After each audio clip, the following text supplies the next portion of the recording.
13वां अध्याय प्रारंभ। श्री कृष्ण बोले, हे कौन्तेय, यह शरीर क्षेत्र कहलाता है। इसके जानने वाले को क्षेत्रज्ञ कहते हैं। संपूर्ण क्षेत्र में क्षेत्रज्ञ मुझे जान। क्षेत्र और क्षेत्रज्ञ का जो ज्ञान है वह मेरे मत से ज्ञान है। यह क्षेत्र कैसे रूप का है, उसमें कौन कौन से विकार होते हैं, उसकी उत्पत्ति किस प्रकार हुई और क्षेत्र के क्या प्रभाव हैं, इत्यादि बातें संक्षेप में कहता हूँ। अनेक ऋषियों के अनेक प्रकार के छंदों में बताया है। वेदों में भी पृथक पृथक वर्णन है कि और हेतु वाले ब्रह्मसूत्र पदों में विशेष करके यह भी ज्ञान निश्चय किया गया है। पंच महाभूत, अहंकार, बुद्धि, अव्यक्त, प्रकृति, 10 इंद्रियों, मन तथा 5 इंद्रियों के विषय, ईर्ष्या, द्वेष, सुख दुख, संधान, चेतना, धृति, इनके समूह संक्षेप में क्षेत्र और क्षेत्रज्ञ के यही विकार है।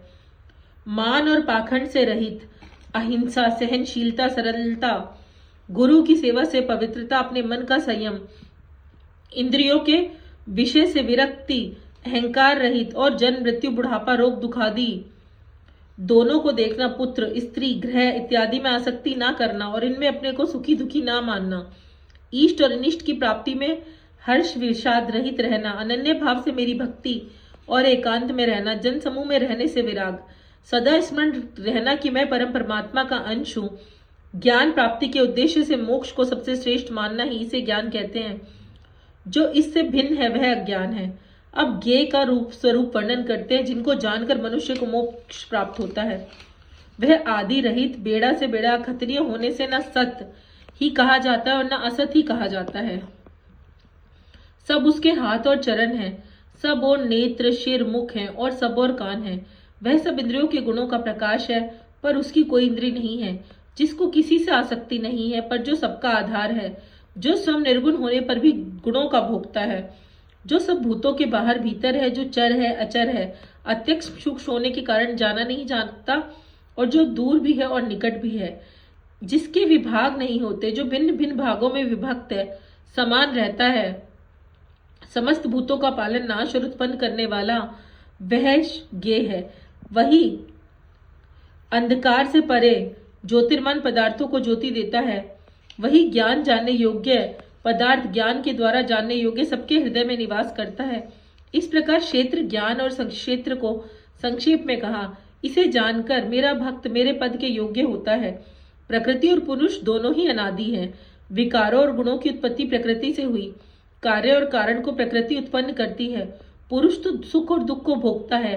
प्रकृति में पुरुष रहता है, प्रकृति के गुणों का उपभोग करता है, तदनुसार उत्तम अधम योनि में जन्म लेता है।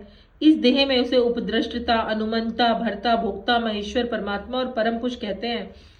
इस प्रकार के गुण के साथ प्रकृति और पुरुष को जानता है। उसका रहन सहन चाहे जैसा हो, पुनः जन्म नहीं होता।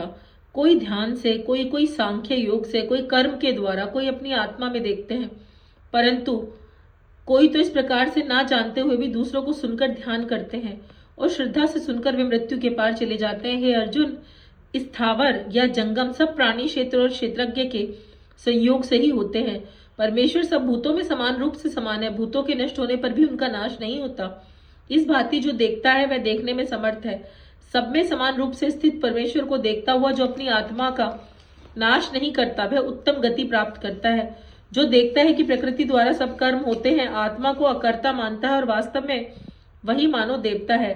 वह भिन्न भिन्न भूतों को परमेश्वर के बीच एक रूप देखता है, उसी प्रकार से उनका विस्तार देखता है, तब वह ब्रह्म को प्राप्त होता है।